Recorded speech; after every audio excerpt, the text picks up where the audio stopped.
Super Smash Bros. Has a lot of really interesting rumors and lore. This lends itself to being a great game for an Iceberg, so I went on Reddit and I found this great thread. The links will be down in the description.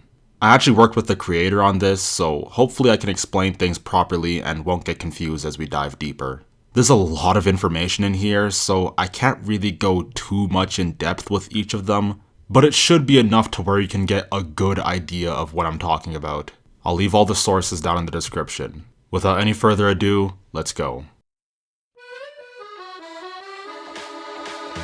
Masahiro Sakurai is the creator of Smash Bros. There's not much else to say on that. Subspace Emissary is the story campaign in Super Smash Bros. Brawl. It's where the idea of having all these characters coming together and interacting in the same universe is fully realized. I think everyone liked it conceptually, but there are mixed opinions on how well it was done in practice given how it was set up in that game. Coin battles used to be a game mode. They've been around since Melee, but they got removed in Smash Ultimate. Giga Bowser was first seen as a hidden boss in Melee's Adventure mode, as well as one of the final opponents in Event mode. He then evolved and became a final smash in Brawl, and has been ever since. In Ultimate, however, he doesn't have a full moveset and kind of works like Dragoon, where he teleports into the background and hits everyone within a given space. In a 2015 interview, Sakurai stated his cat was named Fukura.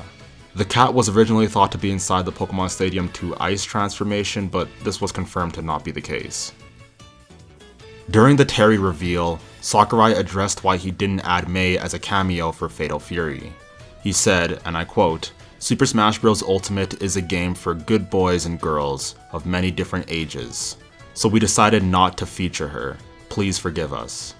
It's implied that she was left out because Nintendo was worried about keeping Smash's rating as low as possible.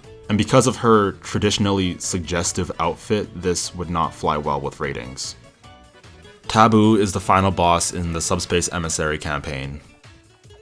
If Pit uses his down taunt twice in quick succession on Palutena's temple, Palutena's guidance will be activated. This works both in Smash 4 and Smash Ultimate. However, notably, it doesn't work for DLC fighters. Several characters, primarily Pit and Palutena, will have a conversation about a random opponent. It's similar to Snake's codec conversations on Shadow Moses Island in Brawl. The taunt, however, is not available on Battlefield and Final Destination forms. In the Subspace Emissary campaign, you can use stickers that you've collected to modify and enhance your character. The stickers are from characters within the Smash franchise. Custom moves are modifications to the special moves of every character in Smash 4. They are in Smash Ultimate, but they're exclusive to Mii fighters. Xander Mobus is the announcer for both Smash Ultimate and Smash 4. Street Smash is a mode in Smash 3DS. It's a minigame utilizing the 3DS's Street Pass functionality. The game involves controlling a token and attempting to knock the opponent's token off the stage. Master Hand's left counterpart. He has more spasmodic movement and different attacks. He's fought if you finish Classic mode on a high enough difficulty. Originally called the Hot Hot effect, Rage is a hidden mechanic in Smash 4 and Smash Ultimate, where your attacks have more knockback the more damage you have on yourself. The effect starts at 35% and caps at 150%. In Smash Ultimate, the effect has been toned down. These were the DLC characters for Smash Ultimate. Fighter Pass Volume 1 includes Joker, Hero, Banjo and Kazooie, Terry, and Byleth. Fighter Pass 2, as of the time I'm writing this, January 4th, 2021, has Min Min, Steve, and Sephiroth. Free Melee is a hashtag that went viral a few times when Nintendo tried to shut down the competitive Melee community. It originally started with the Big House Online event, but we later learned Nintendo has been out to kill the competitive Smash community for years. Now, what's more accurate is the Save Smash hashtag. These are basically requirements the fans have made. It basically goes, every new character has to be from a video game, and the character can't be an assist trophy, Mii costume, or Pokeball. Aside from the first requirement, the rest of these have not been confirmed.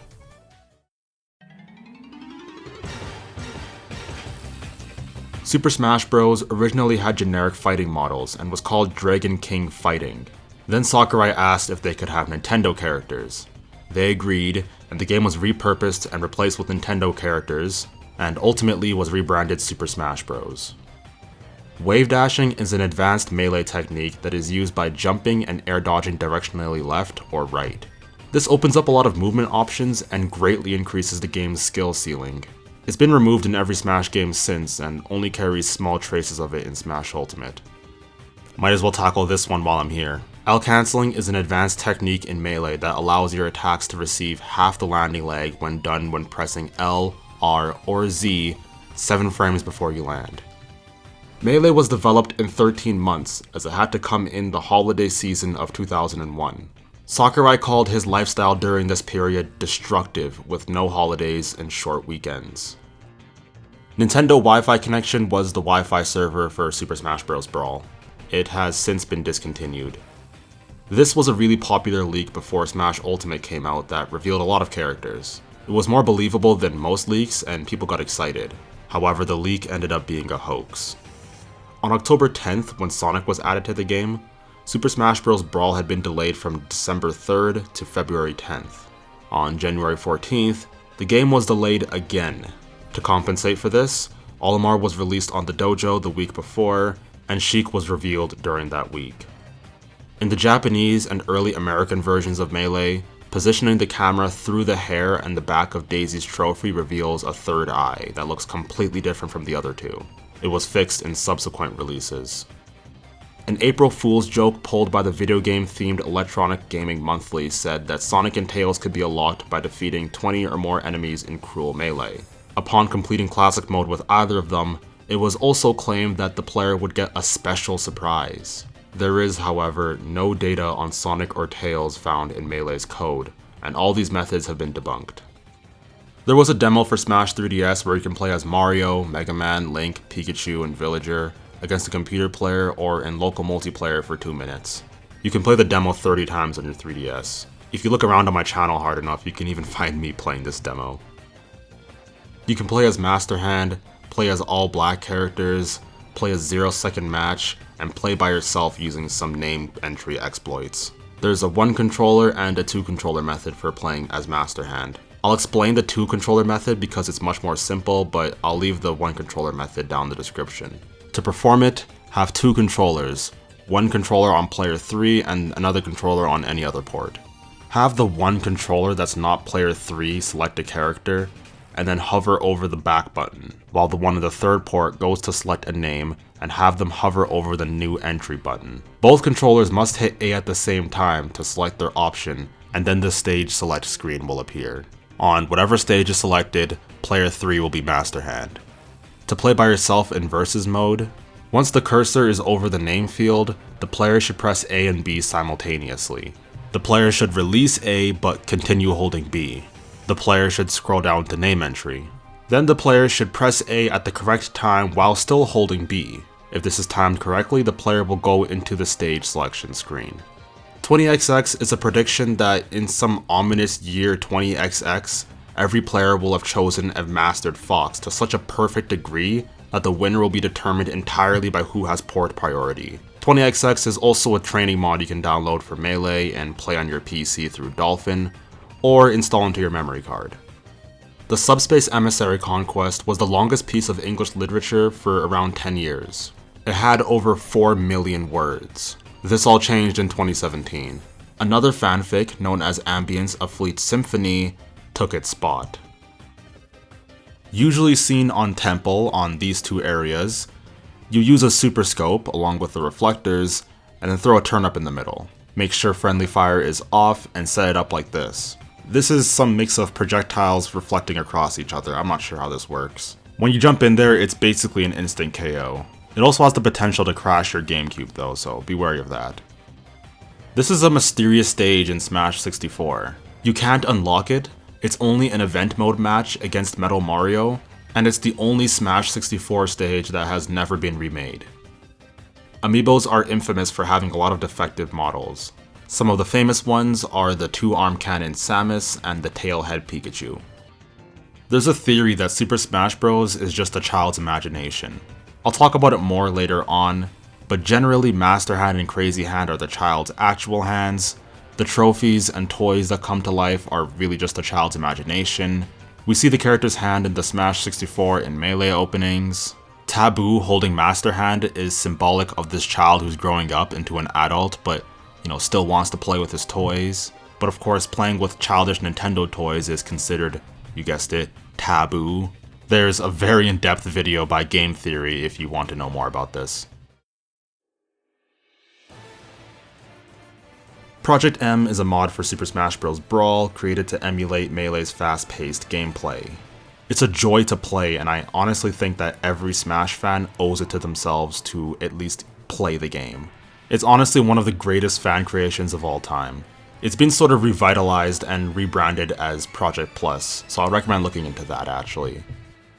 The Smash Bros. Dojo is a website that would give daily updates on Super Smash Bros. Brawl before that game came out.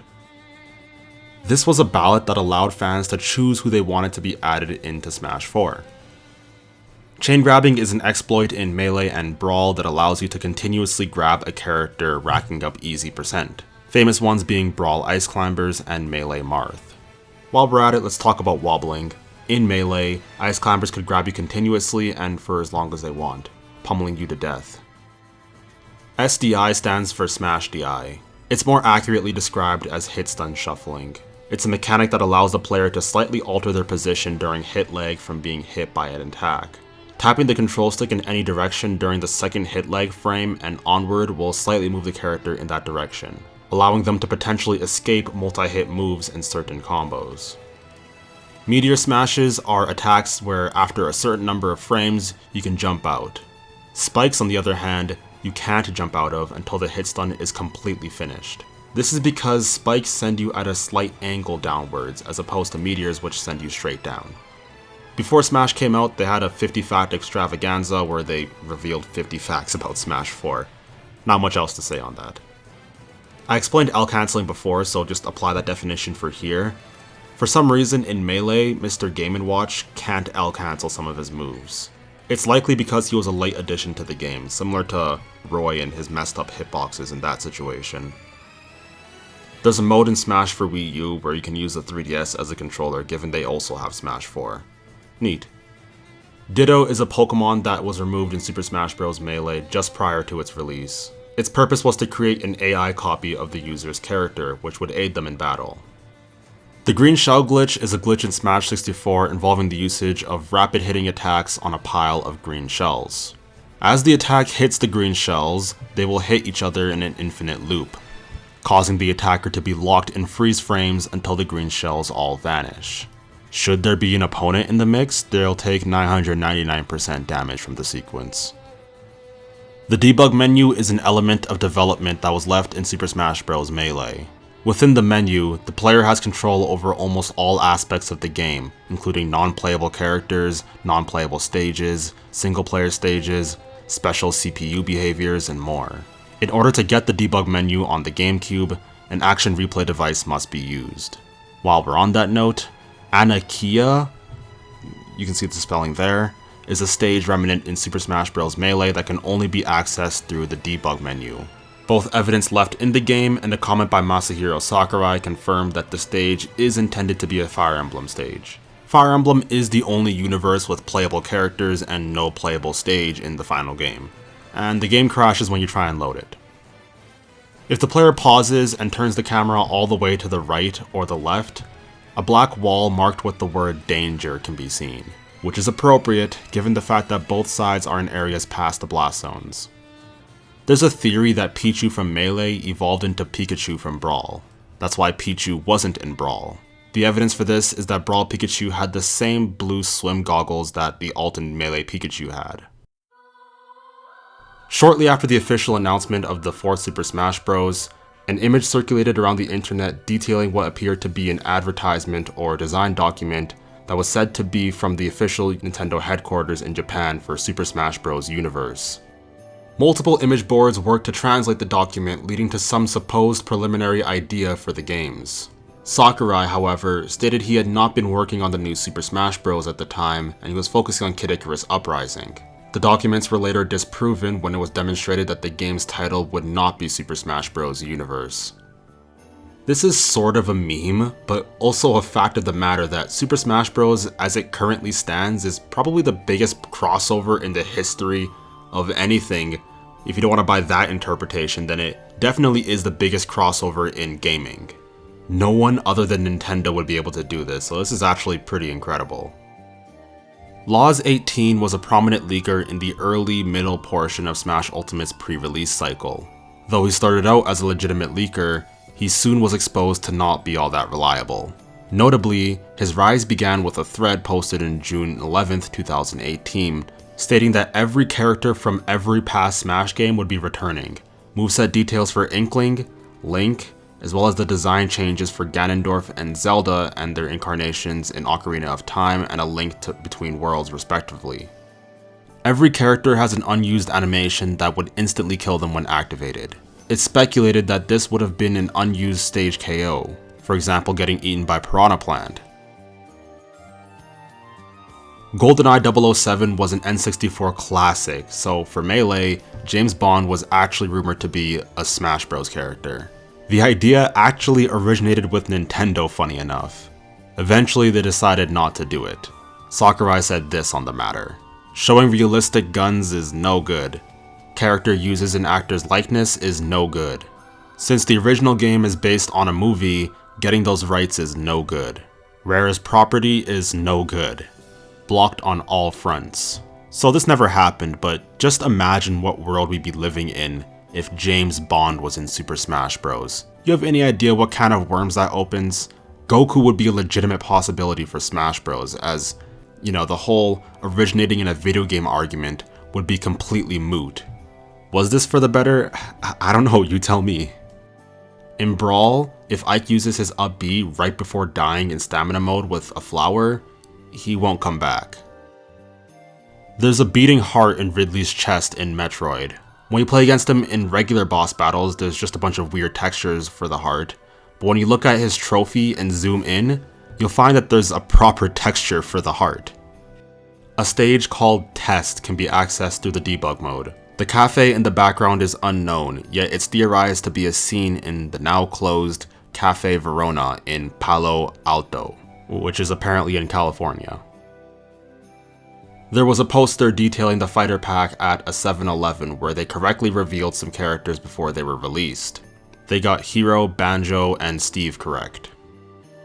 There's an unmasked Samus trophy in Melee. Maybe there's some other lore to this, I don't really know, it's just a trophy. Like, why is this so deep on the deep dive? I don't know. Another one I don't really get is Masterpieces. Masterpieces are free limited trials of classic Nintendo titles which the characters from Super Smash Bros. Brawl and Super Smash Bros. Wii U have appeared. When the trial runs out, a message appears telling you that it's essentially over. In the Wii U version of Smash 4, there's a link telling you to go to the Nintendo eShop to buy the game. Kirby says Jigglypuff's Japanese name, Pudding, when using Rollout. There was a Mario and Yoshi trophy given away at Melee in a Japan-only event. Captain Falcon's model has a gun and a holster, but it's never been used. On the stage Magic Hand, there are flying men. Characters, not like literal flying men. The flying men appear to be 2D sprites, similar to their original appearance in Earthbound. However, in development, a 3D model was also created. It was scrapped for the sprite, obviously. This was done because it lessened the strain on the 3DS hardware, and I'm sure the team thought it looked better as well. The scrapped model was modified to be used as the Flying Man Mii costume. Text for Rob in the boxing ring makes reference to his role in Subspace Emissary, so this makes you question whether the Subspace Emissary campaign is canon or not. Mr. Game & Watch, as we know him in Smash, never appears in the Game & Watch games. He's basically just a collection of all the different minigames in the Game & Watch game. So basically, he's like the only original Smash Bros. Character, if you think about it like that.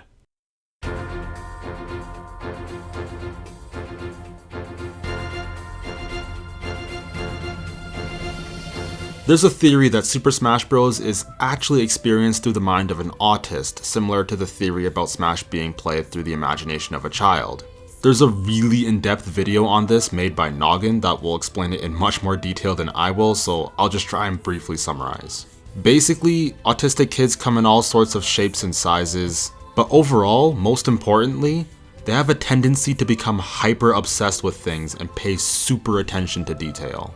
Because of the way some of them use their imagination, it makes a lot of sense that they would use their own hands as the characters to fight. So like, that goes with Master Hand and Crazy Hand.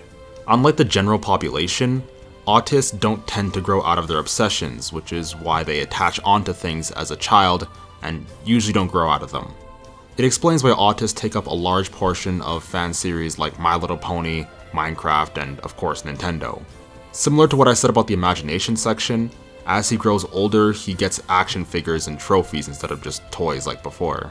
There's honestly so much more to this that I can't do the video justice. I recommend you just go watch it. Multiple unused character files were found in Brawl. Sometimes colloquially referred to as the Forbidden Seven, they consist of Pra-Mei, Mewtwo, Roy, Dr. Mario, Toon Link, Toon Sheik, Dixie. As the files themselves are empty, the file names are a very good indication of what was supposed to be inside them. There is very little ambiguity about them. The file named Pra-Mei is uncertain though.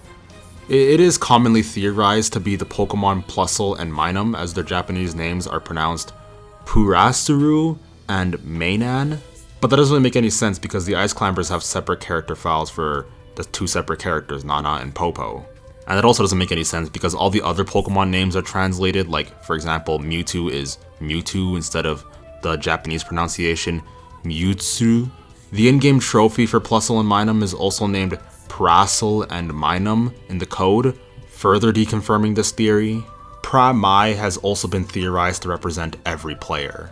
Mai can be translated from Japanese to English to mean every, while Pra can be translated to be player. So with that in mind, every character can be theorized to mean either the random button or the Miis. This is the number on the barrel cannon as an item in Melee, and as a stage hazard in Congo Jungle and Jungle Hijinks.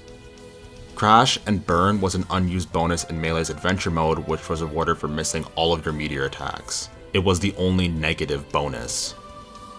Mii bullying was the reason Miis weren't playable in Smash 4's online, as Sakurai feared that Miis would be used for bullying.